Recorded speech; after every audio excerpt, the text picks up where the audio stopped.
Hey everybody, welcome back to the channel. The garage is a mess. The Jeep is coming along, but I have a really cool tool to show you guys today, and I'm just gonna get to it. This tool's gonna change your life.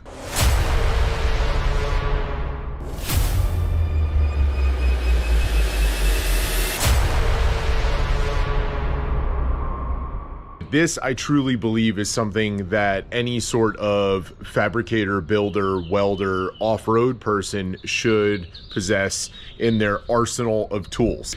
I have a lot of tools. Right now, they are scattered all over the garage, in the Jeep, under the Jeep. I mean, they're everywhere. I'm even missing a few. I'm sure they're in there. I just can't find them right now because it's such a mess, and I'm building this super cool Jeep. But with building this super cool Jeep and designing it to hit rocks at like 700 miles an hour, I'm gonna break stuff. And I know I'm gonna break stuff. He might be okay. And every off-road enthusiast out there breaks stuff. Well, no, probably not now. But the time's gonna come one day when you're on a trail, you're on an obstacle, and you've worn something out to the point where it fails. At that point, what do? How do you get it back on a trailer? How do you get it home if you didn't trailer it to the park? Right? I mean, that tow bill gets extremely expensive, and it gets out of hand very, very, very quickly. So I'm gonna show you guys something that is an absolute lifesaver. Generally pays for itself the first time that you wish you had it in your arsenal. This tool right here behind me on my tailgate is the Badger Welder. Now, if you don't weld, you probably don't need one of those, but I would recommend that you start to teach yourself how to weld.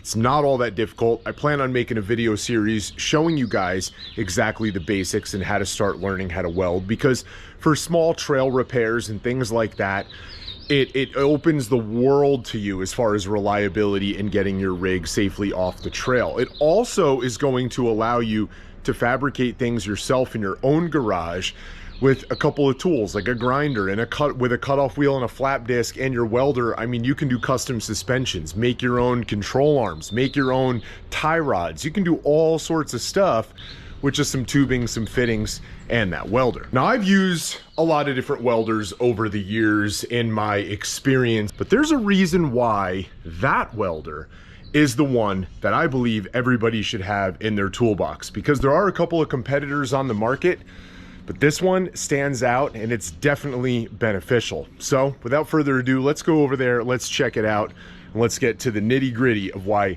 the Badger Welder is the welder. Now, one of the first things you're going to notice about this welder is the case it comes in. It's like a super hard Pelican style case that's got a weather and dust rating, and it's very comparable to the other competitors on the market. But where the differences come in are inside of it. So let's open it up.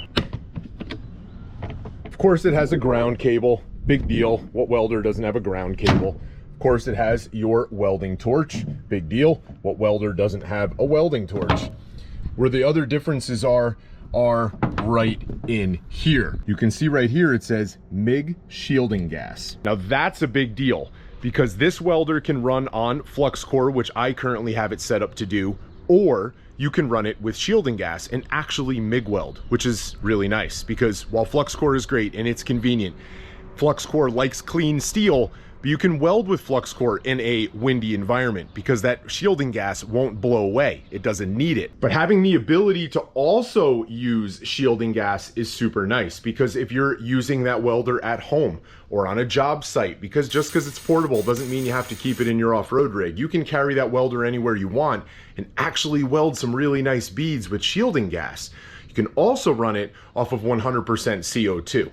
A lot of guys these days run those power tanks or something like it in the back of their rig to operate their air lockers, inflate their tires. They fill those with CO2. So if you have one of those tanks, you can get the fitting, you can basically hook it up, and you can actually weld with shielding gas or flux core. Super cool. This welder operates off of a couple of batteries. You got setup instructions for the internal batteries right here.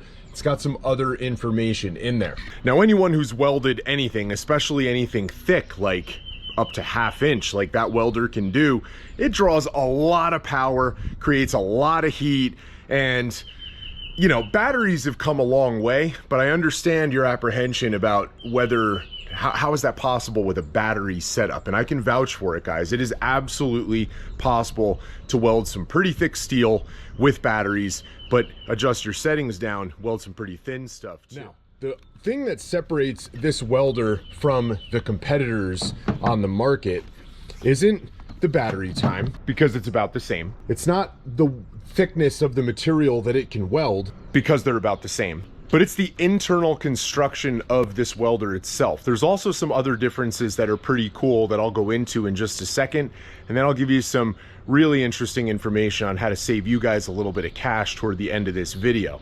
But for right now, we're gonna take a closer look. This welder is actually designed, you can kind of see it back here, it's designed with a steel frame, a steel cage inside of it.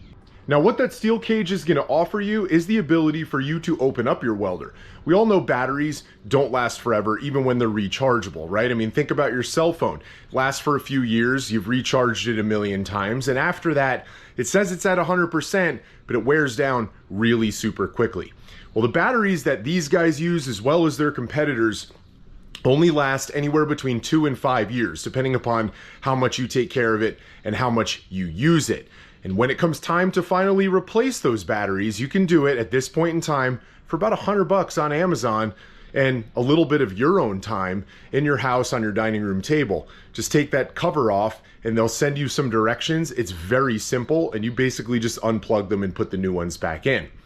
The competitors, you got to ship your welder back to them, and it's not light. Theirs isn't either.